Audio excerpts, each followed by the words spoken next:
하나님의 말씀 함께 교독하겠습니다. 창세기 3장 1절에서 10절까지 말씀인데요. 저와 여러분들이 한 절씩 교독하도록 하겠습니다. 제가 먼저 한 절 읽고 여러분들이 한 절 읽는 방식으로 교독하도록 하겠습니다. 제가 먼저 읽겠습니다. 여호와 하나님께서 만드신 들짐승 가운데 뱀이 가장 간사하고 교활했습니다. 어느 날 뱀이 여자에게 와서 말했습니다. 하나님이 정말로 동산 안에 어떤 나무의 열매를 먹지 말라고 하시더냐? 여자가 뱀에게 대답했습니다. 우리는 동산 안에 나무의 열매를 먹을 수 있어. 하지만 하나님께서는 동산 한가운데 있는 나무의 열매는 먹지도 말고 만지지도 말라. 그렇지 않으면 너희가 죽을 것이다 라고 말씀하셨어. 여자가 여자에게 말했습니다. 너희는 죽지 않아. 하나님은 너희가 그 나무 열매를 먹고 너희 눈이 밝아지면 선과 악을 알게 되어 너희가 하나님과 같이 될까봐 그렇게 말씀하신 거야. 여자가 눈이 그 나무의 열매는 먹을 수 없으며 보기에도 아름다웠습니다. 게다가 그 열매는 사람을 지혜롭게 해줄 것처럼 보였습니다. 그래서 여자는 그 열매를 따서 먹고 그 열매를 옆에 있는 자기 남편에게도 주었으며 남자도 그것을 먹었습니다. 그러자 두 사람의 눈이 모두 밝아졌습니다. 그들은 자기들이 벌거벗고 있다는 것을 깨닫고 무화과 나무 잎을 엮어서 옷을 만들어 몸을 가렸습니다. 그때 그들은 여호와 하나님께서 동산을 거주시는 소리를 들었습니다. 그때는 하루 중 성전을 되었습니다. 아담의 그의 아내는 여호와 하나님을 위해 동산장을 만들게 심었습니다. 여호와 하나님께서 아담을 부르시며 말씀하셨습니다. 내가 어디에 있느냐? 아담이 대답했습니다. 제가 하나님의 소리를 들었지만 벌거벗었기 때문에 두려워서 숨었습니다. 아멘. 할렐루야. 주님의 이름으로 여러분들을 환영하고 축복합니다.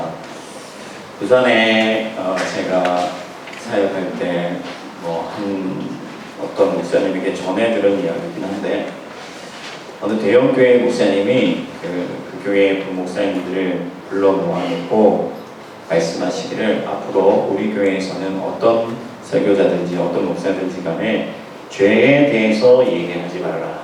죄를 주제로 설교하지 말아라. 그렇게 지시하시면서 누구든지 죄를 주제로 설교하는 사람은 교회에서 쫓겨날 각오를 해야 된다. 그렇게 엄포를 놓으셨다고 해요.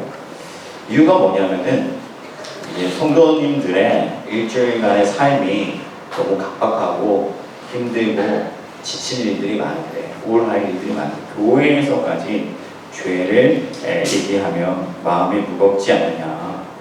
그러니까 힘이 되는 말, 위로가 되는 말, 소망이 되는 말을 해라. 그렇게 말씀을 하셨어요. 그러나 여러분, 만약 설교자가 죄에 대해서 말하지 않는다면 그 설교자는 참 설교자가 아니다 라고 할 수 있습니다. 예수님께서 공생의 사역을 시작하시면서 가장 먼저 선포하신 말씀이 뭐냐면은 회개하라 하는 거예요. 회개하라, 천국이 가까웠느냐. 회개하라는 말은 죄에서 돌이키라는 것이죠. 그러니까 죄를 말씀하신 거예요. 그러니까 예수님이 만약에 그 교회의 설교자로 계셨다면 당경심을 쌓아야 될 그런 형국인 거예요. 설교자는 성경을 말하는 사람이에요. 설교자는 자기의 말을 하는 사람 아니고 또 성도들을 위로하는 사람도 아니에요. 성경을, 하나님의 말씀을 대언하는 사람이에요. 성경은 어떤 책이냐? 성경은 죄에 관한 책이다. 그렇게 말해도 과언이 아닙니다. 성경은 죄가 어떻게 이 세상에 들어왔고 또 그 죄의 책임이 무엇이고 또 그 죄로부터 우리가 어떻게 구원을 받아 하나님께 돌아갈 수 있을 것인가에 대해서 말씀하고 있는 책이 바로 성경인 것입니다. 그러므로 교회에서 쫓겨나야 할 사람은 죄를 설교하는 설교자가 아니라 부귀와 명예와 권력과 세상의 복을 추구하도록 번영 신학을 선포하면서 성도들이 죄에 대하여 무감각해지도록 만드는 거짓 설교자들이다. 이런 사람들이 교회에서 쫓겨나야 할 사람들이다 하는 것입니다. 그렇다면 우리는 과연 죄가 무엇인지 또 그 죄가 우리에게 가져다주는 책임과 결과가 무엇인지를 잘 알고 있느냐 하는 거예요. 그래서 오늘 우리 본문을 가지고 죄에 대해서 살펴보려고 하는데, 가장 먼저 죄란 무엇인가 하는 거예요. 죄란 무엇인가. 현대 사회에서, 모스크바에서도 마찬가지죠. 죄라는 것은요, 실전 법을 어기는 거예요. 그렇죠? 법을 어겼을 때 그것을 죄라고 말을 합니다. 마찬가지로 성경에서 말하는 죄는 하나님 나라의 법을 어기는 것, 하나님 나라의 법을 어기는 것을 죄다. 근데 하나님의 법이라는 것은 뭐예요? 하나님의 말씀이다. 그렇기 때문에 하나님이 말씀하신 것, 그 말씀을 위배하는 것, 그 말씀을 벗어나는 것이 바로 죄다. 그렇게 우리가 이해할 수가 있겠습니다. 우리가 지난 시간에 창세기를 살펴볼 때 말씀하셨더니 그대로 되었더라. 이것이 바로 하나님 나라의 정의이고 도덕이고 선이에요. 그러나 하나님이 말씀하셨는데 그 말씀에 순종하지 아니하고 그 말씀을 위배하고 그 말씀을 떠나는 것이 바로 죄다. 그렇게 말할 수가 있습니다. 최초의 사람들이 하나님의 말씀을 위배하고 하나님께서 절대 먹지 말라 하신 선과 악을 알게 하는 그 나무의 열매를 먹으면서 죄가 이 땅에 발생했습니다. 그러니까 이 죄의 기원은 어디냐? 바로 우리 인간들에게 있다 하는 거예요. 하나님께서 먹지 말라 하신 그 나무의 열매를 먹음으로써, 말씀을 위배함으로써 죄가 이 세상에 들어왔다. 어떤 사람들은요, 이 말씀을 오해해서 선과 악을 알게 하는 그 나무의 열매, 그 열매 그 자체에 어떤 죄의 씨앗이 있다라고 생각하는 사람들이 있는데, 그렇지 않습니다. 하나님께서는 모든 것을 선하게 창조하시고 감사히 받으며 버릴 것이 없다. 그렇게 말씀하셨잖아요. 그러니까 이 선과 악을 알게 하는 그 나무의 열매 자체에 어떤 죄를 심는 효능이 있는 것이 아니고, 예수님께서 말씀하신 대로 입으로 들어가는 것이 너희를 더럽힐 수 없다. 그렇게 말씀하셨잖아요. 그럼 뭐냐? 먹지 말라 하신 그 하나님의 말씀, 그 말씀이 중요하다는 거예요. 그 말씀을 어겼기 때문에, 그 말씀을 배반했기 때문에 그것이 곧 죄의 기원이 되었다. 여기서 우리가 한 가지 반드시 꼭 기억해야 될 사실이 뭐냐면은, 하나님은 곧 말씀이시다 하는 거예요. 하나님은 말씀을 자기와 동일시하세요. 태초에 말씀이 계셨는데 그 말씀이 바로 하나님이시다. 그러므로 말씀을 어기는 것은요, 단지 어떤 규범을 벗어나는 정도의 차원이 아니라 하나님을 부정하는 그런 차원, 하나님을 부정하는 행위로 이어진다. 우리도 평소에 내가 말을 했는데 내 말을 듣지 않으면 어떻게 생각합니까? 나를 우습게 여긴다고 생각하잖아요. 요즘 우리 아들이 저를 좀 우습게 여기는 경향이 있는 것 같아요. 그래서 좀 혼을 낼까 지금 생각을 하고 있는데, 말을 했는데 듣지 않으면 나 자신을 우습게 여긴다라고 우리가 판단하는 것과 같이, 하나님의 말씀이 곧 하나님이시기 때문에 하나님의 말씀을 따르지 아니하는 것, 하나님의 말씀을 어기는 것은 하나님께 도전하는 것입니다. 좀 더 풀어서 말하면요, 하나님의 말씀을 어기는 것은 하나님의 기준이 부당하다고, 하나님이 옳지 않다고, 하나님을 고발하는 것이고, 하나님이 완전하지 않다고, 하나님은 선하신 분이 아니라고 그분을 폄훼하는 것이고, 하나님을 멸시하는 것이고, 그것이 바로 죄라는 거예요. 그러니까 죄라는 것은 규범의 문제가 아니라 인격적인 문제다 하는 거예요. 다윗이 밧세바를 범한 이후에 죄를 회개하면서 뭐라고 말하냐면요, 내가 다만 주께만, 그러니까 하나님께만 범죄하였습니다 라고 고백을 해요.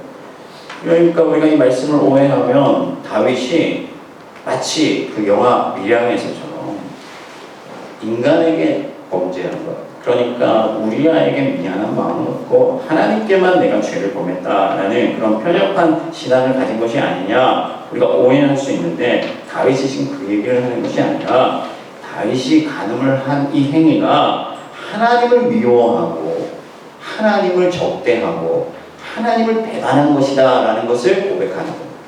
그러니까 이 죄가 인격적이다 하는 것을 고백하는 것이다. 유대인들이 이 지점을 완전히 간과하고 무시했어요. 죄를 단지 규범의 문제로만 지불을 했습니다. 죄의 인격성을 무시한 거죠.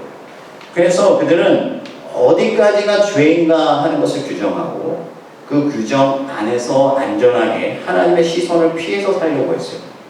그러니까 죄를 하나님과의 관계의 문제로 가져가지 않고 규범의 문제로 가지고 오면서 이 규범 안에서 하나님을 피해 살려고 했다는 거죠. 대표적인 것이 뭐냐면 바로 고르반이라는 거예요.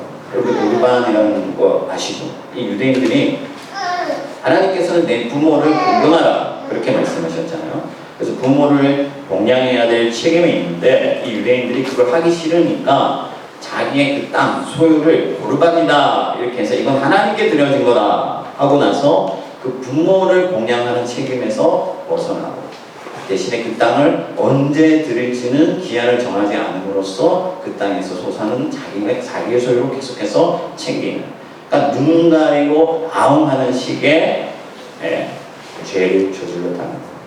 근데 그 사람들은 이 죄의 문제를 규범의 문제, 율법의 문제로 가져왔으니까 이 규범의 테두리 안에서는 죄를 짓지 않은 게 되는 거죠. 그러나 그들이 무시한 게 뭡니까? 하나님의 인격성. 그 행위가 하나님을 멸시하고 하나님을 반대하고 하나님을 무시하는 행위라는 것을 간과한 거죠. 그들이 만약에 그것을 알았다면, 죄가 하나님께 대한 것인 줄을 알았다면 그들은 그런 식의 눈 가리고 아웅하는 짓을 하지 않았을 거예요. 그래서 바울이 뭐라고 말을 했냐면요, 믿음으로 하지 아니하는 모든 것이 죄라. 믿음으로 하지 아니하는 모든 것이 죄라. 하나님을 신뢰하지 아니하고 하나님을 온전히 의지하지 아니하고 하나님을 믿지 아니하는 것, 그것이 죄다. 그렇게 말했다는 것. 이 죄가 인격적이라는 것은요, 예수님의 말씀에서 더 분명하게 드러납니다. 예수님이 뭐라고 말씀하셨냐면 나를 사랑하는 자는 내 계명을 지키는 자라 하면서, 아까 제가 이 말씀을 지키는 것이 말씀을 어기는 것이 죄다 이렇게 얘기를 했잖아요. 거꾸로 얘기를 하면 죄가 아닌 것은 뭐냐면 하나님의 말씀을 지키는 것인데 이것이 예수님을 사랑하는 것과 관련이 있다. 그러니까 죄가 단지 그냥 규범의 문제가 아니라 하나님을 사랑하는 문제다 하는 것을 말씀하신 거예요. 다시 말하면, 역으로 말하면 나를 사랑하는 자는 죄를 짓지 아니한다, 그렇게 말씀하신다. 이 사실이 보아스라는 사람에게서 분명하게 드러나요. 이 보아스라는 사람은요, 여러분들 아시는 분도 있겠지만 이 사사시대의 그 지역의 유력한 사람이었어요. 근데 이제 가진 게 좀 있는 사람이죠. 루시라는 여자가 가진 게 없이 시어머니를 봉양하고 있는데 자기 밭으로 들어온 것을 알고 어떻게 하냐면요, 율법의 의무는 이삭을 남기는 것, 그러니까 모설에 있는 이삭들을 다 베지 않아서 가난한 자들이 먹게끔 하는 것이 율법이에요. 그러니까 그것이 규범의 문제예요. 그런데 이 사람은 어떻게 하냐면요, 일부러 이삭을 흘리는 거예요. 일부러 이삭을 베지 않아서 룻이 많이 가져갈 수 있게 해주는 거예요. 규범 이상으로 행동하는 거예요. 왜 그러냐면 이 보아스에게 하나님에 대한 경외심이 있었다는 거예요. 하나님을 사랑하는 마음이 있었다는 거예요. 그러니까 이 율법의 문제, 죄의 문제는 바로 이런 인격적인 문제다 하는 것입니다. 결론적으로 하나님을 사랑하는 자는 죄를 짓지 않으며, 죄를 짓는 것은 단지 규범의 문제가 아니라 하나님을 배반하는 것이다. 그래서 죄를 지은 자에 대한 혹독한 책임이 뒤따릅니다. 죄의 책임이란 무엇이냐? 하나님께서 뭐라고 말씀하셨냐면요, 반드시 죽으리라 말씀하셨습니다. 하나님은 죄인을 심판하시는 일에 그름이 없으시라, 소홀함도 없으시라. 하나님은 죄를 반드시 찾아서 그 책임을 물으시는 분이시라. 한 사람, 사소한 죄까지도 찾으셔서 반드시 대가를 내게 만드시라. 왜? 왜냐하면 하나님은 공의의 하나님이시기 때문에 그렇습니다. 여러분, 우리가 사회 뉴스를 보면요, 가끔씩 너무 흉악범이고 너무 큰 잘못을 저질렀는데 그 죄에 비해서는 형량이 작은 것을 우리가 보게 돼요. 그럼 사람들이 분노하게 되죠. 그죠? 제가 얼마 전에 본 사건 중에는요, 술을 먹고, 그러니까 윤창호법이 발의되기 전에 술을 먹고 일가족 3명을 죽였어요. 그러니까 아내와 딸과 장모님 죽였어요. 근데 3년형을 받았어요. 초범이고 그런 이런 것들. 또 사람들이 막 이게 공이냐, 이게 정이냐, 이 사회가 어떻게 될 것이냐 염려하잖아요. 그런 것과 마찬가지로 만약에 공의의 하나님이 죄를 심판하시는 일에 소홀하시거나 게으르시거나 관가하신다면 이 세계가, 만물이, 우주가 위험해진다. 그 질서가 무너진다. 아니. 그래서 하나님은 공의의 하나님으로서 책무를 스스로 지시고, 이것은 누가 굴레를 씌우는 게 아니라 스스로 지시고 모든 죄를 심판하신다 하는 거예요. 하나님은 하나님 되심을 위하여 죄를 찾아서 반드시 징벌하신다. 그렇다면 그 죄의 책임이란 무엇이냐? 책임이란 무엇이냐? 그것은 하나님이 말씀하신 대로 죽으리라 하십니다. 사망이다. 곧 죽음이다. 세상의 죄는 단기 1년, 장기 3년, 이런 어떤 정도의 차이들이 있는데, 하나님의 심판은 단 하나의 형벌만 있어요. 그게 뭐냐면 바로 사망이다. 성경은 죄의 삭슨 사망이라고 말씀하고 있어요. 근데 이렇게 사망이라고 하니까 이것이 상징적인 용어다 보니까 우리가 하나님의 심판에 대한 그 실제성을 간과하는 측면들이 있습니다. 사망이라고 하니까 그냥 죽음이구나 쉽게 넘기는 거죠. 그러나 여러분, 그 사망의 무게를 우리가 한번 달아봐야 돼요. 하나님의 말씀의 무게는 하나님의 무게입니다. 당연히 하나님의 말씀을 어긴 것에 대한 대가는 하나님의 무게만큼의 큰 형벌이다. 하나님께서 아담과 하와에게 먹지 말라 하실 때는 그 짧은 외마디에 하나님의 이름을 담아서, 하나님의 무게를 담아서 명령하십니다. 그러니까 그 명령을 어긴 사람에게는 하나님이 사망의 벌을 내리시는데, 이 사망은 하나님의 무게를 담아서 때리는 펀치와 같다 하는 거예요. 그래서 요나가 물고기 뱃속에서 자기의 죄를 회개할 때 뭐라고 고백하냐면, 내가 산의 뿌리까지 내려갔다. 산의 뿌리까지 내려갔다. 큰 산이 자기를 짓누르는 것 같다. 그렇게 고백을 합니다. 사망의 고통이란 뭐냐? 하나님의 무게로 그를 짓누르는 것입니다. 부셔지고 파괴될 때까지 끝까지 고통을 감당해야 되는데, 하나님의 무게로 짓누르는 그 고통을 감당하는 것이 바로 사망이다 하는 겁니다. 그만큼 죄라는 것이 무서운 것이다 하는 겁니다. 그러나 여러분, 감사한 것은 뭡니까? 예수님께서 우리가 받아야 할 이 사망의 펀치를 대신 맞아주셨다는 거예요. 대신 맞아주셨다. 우리가 읽지 않았지만 창세기 3장 15절에 보면 여자의 후손에 대해서 말씀이 나옵니다. 뱀이 그 발꿈치를 상하게 했지만 그가 사단의 머리를 밟아 이기십니다.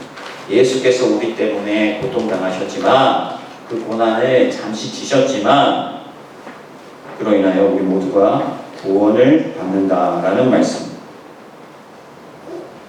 십자가를 지실 때 예수님께서 하나님을 향하여 절규하며 부르짖으셨잖아요. 그것이 단지 그냥 그 어떤 육신의 고통 때문만은 아니었고, 예수님께서 우리가 받아야 할 그 하나님의 사망의 징벌을 대신 받으셨기 때문에 그 무게는 감히 누구도 상상하기 힘든 큰 고통이기 때문에 그리스도께서 아버지를 향하여 절규하시면서 아버지여, 아버지여, 어찌 나를 버리십니까?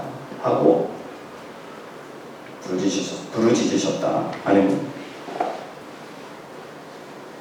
그러나 예수 그리스도께서는 그 진노의 잔을 피하기를 원하지 아니하시고 저와 여러분들을 사랑하사 그 잔을 기꺼이 감당하셨다, 마시셨다 하는 것입니다. 그로 인하여 이제 예수 그리스도를 믿는 자들마다 그 큰 죄의 책임으로부터 면제되고 구원을 받는다. 여러분들이 이 사실을 확실히 믿으시길 바랍니다. 반대로 그리스도를 의지하지 않는 자는 누구든지 심판을 피하지 못해요. 하나님의 심판을 피해서 벗어날 수 있는 사람은 단 한 사람도 없습니다. 그가 산으로 숨든지 아니면 바다로 피하든지 광야의 굴을 파서 숨든지 그 누구도 하나님의 심판을 피하지 못하고 모두가 하나님의 심판대 앞에 서게 되고요. 그래서 성경은 악인이 잘 되는 것으로 인하여서 시기하지 말아라. 악인이 형통한다고 해서 시기하지 말아라. 왜? 하나님이 반드시 그를 심판하실 것이기 때문이다. 우리가 세상에 보면요, 정말 욕하고 싶은 사람들 많잖아요. 널려 있어요. 때로는 우리가 의문을 낼 때도 있습니다. 물론 분노하는 것이 정당하다는 얘기는 아니고요. 때로는 그 분노가 세상을 좀 더 나은 방향으로 이끌기도 해요. 그러나 상대적 박탈감이나 어떤 증오심이나 어떤 열등감에서 나오는 분노는 아니어야 한다는 거예요. 왜냐하면 그들은 마침내 하나님의 심판을 다 받게 될 거예요. 그들이 심판을 피하는 것이 아닙니다. 그들이 끝까지 잘 되는 게 아니에요. 하나님 모든 것을 보고 계시고 하나님은 그분의 공의를 세우실 거예요. 완전한 심판의 날이 도래할 겁니다. 그렇다면요, 하나님은 마지막 때에만 심판하시느냐? 그렇지는 않아요. 하나님께서 세상을 간간히 심판하십니다. 왜? 이 세상이 완전한 악에 치달아서 무너지지 않도록 하나님께서 정해진 그 날까지 이 세상이 보존되기 위해서 하나님이 이 땅에 어떤 보편적 도덕과 어떤 가치들이 유지되게 하기 위해서 간간히 악인들을 심판을 하세요. 그러나 오히려 방치하는 측면이 더 많습니다. 왜 그렇습니까? 그들이 마침내 하나님의 심판대 앞에 서야 되기 때문에 그럽니다. 그럼 우리 그리스도인들은 어떠냐? 그리스도인들도 죄를 지을 때는 때때로 심판을 받습니다. 그러나 오히려 그들은 방치되는 게 아니죠.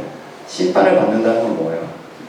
사랑의 우리가 회초리로 이해할 수가 있는 거예요. 하나님께서 우리를 돌이키시기 위해서 하나님께로 나와서 최후의 심판을 피하게 하도록 하시기 위하여 심판을 행하시고 때로는 일시적인 진노를 우리에게 바라시지만 그것은 우리가 심판을 피하도록 하시기 위함이다.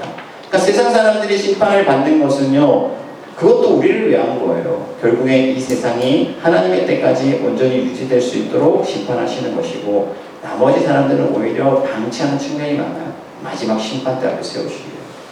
그러나 하나님은 적극적으로 우리의 삶에 개입하시면서 우리가 죄를 짓지 못하도록 회초리를 드십니다. 왜 그렇습니까? 마지막 심판대를 우리가 벗어나게 하시기 위함입니다. 그래서 지금까지 말씀의 핵심을 정리하자면요, 하나님을 사랑하는 자는 죄를 짓지 않는다는 겁니다. 하나님을 사랑한다는 것은요, 여러분, 헌금 많이 하고 죄에 빠지지 않고, 물론 그것도 잘하는 일이지만 하나님을 사랑하는 자는 죄를 짓지 않기 위해서 힘쓴다는 것이고, 하나님께서는 그 죄를 결코 사사롭게 생각하지 않으시고 우리의 모든 죄의 책임을 예수 그리스도께서 대신 지셨기 때문에 우리는 이 죄를 심각하게 늘 생각해야 된다 하는 것입니다. 그래서 결론은 우리가 날마다 피 흘리기까지 죄와 싸워서 이겨야 됩니다. 과연 여러분들은 그런 삶을 살고 계십니까? 그리스도를 사랑하기 때문에 죄와 싸워 이기려는 그런 열정적인 삶을 살고 계시느냐 하는 것. 여러분, 죄를 이기기 위해서는 죄의 본질을 제대로 파악해야 되는데 죄의 근원이 어디서 나오느냐? 그것은 바로 마음에서 나온다. 오늘 우리가 본문을 읽으면요, 이 사단이 이 뱀을 조장해서 하와에게 접근을 하는데 하나님에 대한 어떤 잘못된 생각을 집어넣습니다. 그래서 하와가 보기에 먹음직도 하고 보암직도 한데 먹을 수 없게 하신 것이 부당하다 하는 생각이 들어오게 돼요. 그러고 보니까 나는 꽤 괜찮은 사람인데, 나는 이곳에서 모든 것을 누릴 만한 자격이 있는 사람인데 하나님은 저것을 먹지 못하게 하셔서 이것은 부당한 일이야 하는 생각이 틈을 타게 되고 결국엔 하나님을 불신하게 되고 하나님은 선하지 않다는 그런 불신으로 나아가서 마침내 불순종하는 죄를 지었다. 그러니까 교만한 마음이 하나님에 대한 불신으로 이어지고 그 불신이 불순종을 낳았다. 이것이 죄의 패턴이에요. 그래서 여러분 항상 죄는 어떤 행위의 문제라기보다 본질적으로 마음의 문제입니다.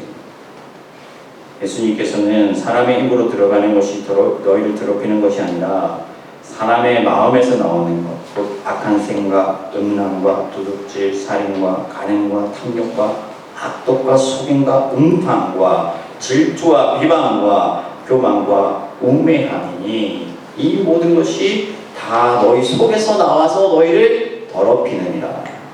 그렇게 말씀하셨습니다. 그러면 우리 마음에 있는 이 죄를 어떻게 이길 수 있느냐? 어떻게 이길 수 있느냐? 자목 말씀은 무릇 지킬 것보다 더 네 마음을 지키라. 그렇게 말씀하셨습니다. 왜냐하면 이것이 생명의 근원이거든요. 마음이 생명의 근원. 시편 기자는 청년이 무엇으로 그 행실을 깨끗게 하리까? 주의 말씀을 내 마음에 두었나이다. 하면서 마음에 말씀을 두었다고 고백하고 있어요. 그러니까 그 죄의 패턴을 잘 살펴서 거꾸로 역으로 돌아가는 것이죠. 교만한 마음이 불신을 낳았고 불신이 불순종을 낳았잖아요. 그래서 우리가 가장 먼저 우리 마음을 낮춰요. 우리 마음을 비워요. 자기를 부정하는 것이. 예수님께서 자기를 부인하지 아니하고는 그 누구도 나를 따를 수 없을 것이다. 그렇게 말씀하신 것처럼 이제 우리가 우리 자신의 마음을 낮추고 내 욕심, 내 욕망, 이기심 다 내려놓고 겸손히 하나님 앞으로 돌아가 그분의 말씀을 경청해요. 그래서 여러분 회개가 그렇게 중요하거든요. 회개하면서 우리는 죄의 본성이 있기 때문에 항상 교만으로 치닫잖아요. 그래서 늘 회개하고 겸손으로 돌아가서 하나님을 의지해요. 그러면 우리가 하나님을 믿는 믿음으로 나아가게 되고 그 믿음이 순종으로 이어지게 됩니다. 우리 자신을 낮추면 하나님이 커 보여요. 우리가 커 있으니까, 우리가 높이 올라서 있으니까 하나님이 초라해 보이지만, 그래서 우리가 하나님을 불신하고 내 욕심을 쫓게 되고 불순종하게 되지만, 우리 자신을 하나님 앞에 회개함으로 낮추면 하나님이 커 보이시고, 그러면 하나님을 의지하게 되고 신뢰하게 되고, 그리고 마침내 하나님의 말씀에 순종하게 된다 하는 겁니다. 순종이 여러분들의 삶에 날마다 넘치기를 바랍니다. 그런데 안타깝게도 우리는 죄의 본성의 지배를 받고 있어요. 아직도 그 영향력이 완전히 사라진 게 아니에요. 예수 그리스도를 믿음으로써 죄의 영향력으로부터 완전히 벗어난 게 아니에요. 완전한 하나님의 나라에 들어갈 때까지 우리 죄의 본성은 그대로 남아있습니다.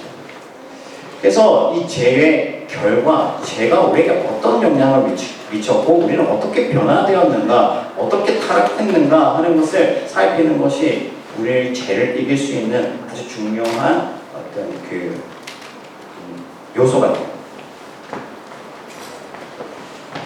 여러분, 죄는 하나님과의 단절을 초래했죠. 죄의 결과가 뭐냐면 하나님과의 관계가 끊어진 거예요. 그래서 하나님이 주시는 모든 좋은 자질들과 모든 지혜와 능력과 권세를 잃어버린 거예요. 그것을 하나님의 형상을 빼앗겼다, 우리가 이렇게 표현하는데, 하나님의 형상을 다 잃어버리고 하나님과 단절된 채 마음이 부패해지고, 그래서 스스로는 하나님의 선을 추구하지 못하는 악한 존재가 되어버려요. 바울은 모든 사람이 죄를 범하였고 의인은 한 사람도 없는데 그들은 피 흘리기에 빠르다, 그렇게 말했습니다. 그래서 우리는 스스로 선한 것이 없고 너무 초라한 거예요. 그래서 죄의 결과의 가장 큰 특징이 뭐냐면 스스로를 부끄럽게 여기게 되었다, 수치를 가지게 되었다. 그럼 우리가 인간이 존엄하다고 얘기를 하잖아요, 그죠? 인간은 누구나 존엄하다. 우리 사회에 보면 인간의 존엄성을 아주 강조해요. 인권사회예요. 그런데 보십시오, 여러분. 스스로도 그렇고 타인들도 그렇고 가지지 못한 자를 존중하는 사람은 그렇게 없어요. 모두가 많이 가지려고 해요. 그래서 남에게 존중받고 인정받으려고 해요. 무엇을 말하는 것입니까? 인간 스스로 자기의 생명, 자기의 존재 자체를 부끄럽게 여긴다는 것. 그래서 어떤 것으로 자기를 치장하고 어떤 스펙들, 옵션을 갖춰서 자기를 돋보이게 하려고. 그 생명 자체를 존귀하게 여기지 않는다 하는 거예요. 아담과 하와가 죄를 짓고 나서 스스로 벗었음으로 부끄러워했다. 그러니까 어떤 성적인 수치를 가졌다. 성이라는 것은 생명의 근원이잖아요. 그걸 부끄러워하게 됐다 하는 것은 인간 스스로가 존재 자체를 부끄럽게 여기게 됐다 하는 거예요. 그래서 자존감이 인간은 기본적으로 바닥이에요. 사람들이 왜 반짝이는 것, 빛나는 것을 좋아하고 큰 것을 좋아해요? 그것은 자존감이 낮기 때문에 그것으로서 자기를 꾸미려 돋보이게 하는 거예요. 그래서 아담과 하와가 맨 먼저 한 일이 뭐였냐면은 무화과 나뭇잎으로 자기를 가린 거예요. 그것으로 자기 수치를 가릴 수 없거든요. 근데 그것으로서 자기의 수치를 가려서 자기를 돋보이게 하려고 했다. 그래서 인간들은 자기 스스로 수치스럽게 여기기 때문에 그것을 메꾸려고 하는 욕망을 가지고 있어요. 이 욕망이 죄를 낳습니다. 그래서 병법을 저지르고 남의 것을 빼앗고 다른 사람들을 밟고 올라서서라도 높은 곳으로 가요. 이것이 죄의 결과예요. 두 번째 죄의 결과는 하나님을 피해 숨었다 하는 것인데, 여러분 가진 게 없어서 동창 모임에 안 나가는 사람들이 있습니다. 동창 모임을 하는데 왜 너 안 가요? 내가 입을 옷도 없고 어떤 친구는 다이아 끼고 나오는데 이러면서 안 가려고 해요. 그러니까 수치스럽기 때문에 숨게 되는 것이죠. 마찬가지. 하나님이 너무 영광스러운 분이시기 때문에, 하나님은 너무 빛나고 거룩한 분이시기 때문에 우리는 하나님을 피해 숨어버렸다. 하나님을 그 마음에서 지워버렸다. 결과적으로 하나님을 두려워하지 않게 되었다. 그러니까 하나님을 우리가 날마다 마주하고 하나님과의 관계를 할 때는 하나님이 어떤 분이신 줄 알고 하나님을 두려워하게 되는데, 하나님이 너무 영광스러우니까, 내가 수치스러우니까 하나님을 피해 숨어버린 거예요. 그러니까 이제는 하나님을 마음에서 지워버린 거예요. 잊어버린 거예요. 그러다 보니까 하나님을 두려워하지 않게 된 것이죠. 그래서 죄인들의 가장 큰 특징이 뭐냐면 하나님을 두려워하지 않는다는 겁니다. 바울이 로마서 3장 18절에 말하기를 그들의 눈앞에 하나님을 두려워함이 없느니라. 예수님께서도 불의한 재판관에 대해 묘사하시면서 그가 하나님을 두려워하지 않는다 그렇게 얘기했어요. 하나님을 두려워하지 않으니까 내 인생이 내가 주인이 되고 내 마음대로 하는 거예요. 심판도 두려워하지 않고 하나님의 공의도 두려워하지 않고 자기 세상에서 자기가 왕노릇하는 거죠. 이러한 본성을 저와 여러분들이 가지고 있다는 것입니다. 남의 얘기하는 게 아니에요. 우리도 마찬가지. 제가 아는 어떤 분은요, 회사에 출근할 때는 지하철을 타는데 교회 갈 때는 벤츠를 타요. 왜 그래요? 비교돼요. 아니, 출근할 때는 지하철 타고 가는데 교회 갈 때는 벤츠를 타고 가요. 장로님들 사이 비교. 자기를 드러내요. 이런 본성이 우리에게도 있어요. 그럼 우리가 어떻게 해야 되느냐? 우리의 수치를 가려야 되는데 무엇으로 가릴 수 있느냐? 예수 그리스도의 피로만 우리를 가릴 수 있다. 우리의 이 부끄러움, 우리의 이 수치 어떻게 가릴 것이냐? 그리스도로 옷 입을 때만 가능하다. 그래야만 우리의 수치라는 것은 하나님의 영광 앞에서 서는 것이기 때문에 세상의 것으로는 하나님 앞에서 우리의 수치를 가릴 수가 없고, 오직 예수 그리스도의 피와 예수 그리스도의 의로만 우리의 수치를 가릴 수 있다는 것입니다. 우리가 예수 그리스도 옷 입고 예수와 연합할 때 우리는 하나님의 보좌 앞으로 나아가게 되고 생명과 거룩과 의를 얻어서 우리의 이 텅 빈 욕망을 채움받고 그때서야 비로소 하나님의 형상을 온전히 회복하여서 하나님의 뜻에 합당한 삶을 살아갈 수 있게 된다. 그럼 여러분들이 과연 여러분들이 그 낮은 자존감을 무엇으로 극복하려고 하고 있느냐? 그 어떤 것으로 여러분들의 수치를 가리려고 하고 있느냐? 학벌이나 어떤 지식이나 혹은 돈으로 여러분들의 수치를 가리려고 하느냐? 아니면 오직 예수 그리스도의 피를 의지하는 그 믿음으로써 그리스도와 연합하려고 하느냐? 아주 중요한 본질적인 문제다 하는 거죠. 우리가 그리스도로 옷 입을 때 하나님을 피해 숨는 것이 아니라 이제 담대히 보좌 앞으로 나아가게 됩니다. 그곳에서 하나님을 배웠고 하나님의 영광을 옷 입고 하나님의 존엄하심을 배울 때 이제 우리는 하나님을 두려워할 줄 아는 자가 되는 거예요. 예수님께서 말씀하셨습니다. 너 육체를 멸하는 세상의 사람들을 두려워하지 마라. 너희의 영과 너희 육을 능히 멸하시는 하나님을 두려워하라. 우리가 예수 그리스도로 옷 입고 존귀하신 하나님 앞에 서게 될 때 하나님을 두려워하게 되고 비로소 우리는 죄를 떠나 하나님의 거리로 나아갈 수 있는 용기를 갖게 됩니다. 여러분 이것을 확실히 믿으시기 바랍니다. 감사한 것은 제가 죄를 설교하는 설교자라는 거예요. 세상에 많은 교회들이 있는데 그들 교회 가운데서는 번영신학을 말하면서 죄에 대해서 말하지 않는 교회들이 실제로 많이 있습니다.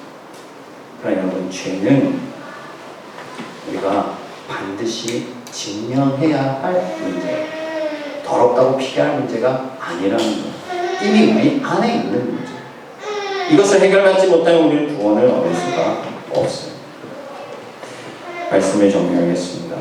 비록 우리 인간들의 교만으로 인하여 죄가 이 세상에 들어왔고 그 죄의 책임이 너무나도 무서운 것이지만 예수 그리스도께서 감사하게도 우리의 모든 죄의 책임을 대신져 주셨습니다. 예수 그리스도 의지하는 자마다 하나님께 돌아가고 하나님을 사랑하는 자는 죄를 짓지 않습니다. 죄를 짓지 않는다는 것은 무엇입니까? 겸손히 회개하고 하나님의 말씀에 순종하는 거예요. 그러나 이것이 쉽지가 않죠. 왜? 우리에게 죄성이 나와 있어요. 그럼 우리가 이 죄성을 어떻게 극복할 수 있느냐? 예수 그리스도 보혈을 입어야 됩니다. 그리스도의 보혈을 날마다 의지해야 됩니다. 그분의 피를 의지해서 하나님의 보좌 앞으로 날마다 담대히 나아가야 우리가 이 죄를 이길 수 있다. 저와 여러분들이 죄를 이기고 날마다 하나님께 영광 돌리는 그런 모든 기쁨의 성도들 되시기를 주님의 이름으로 축원합니다. 우리 함께 찬양하고 결단하는 기도 드렸으면 좋겠는데요. 주의 보좌로 나아갈 때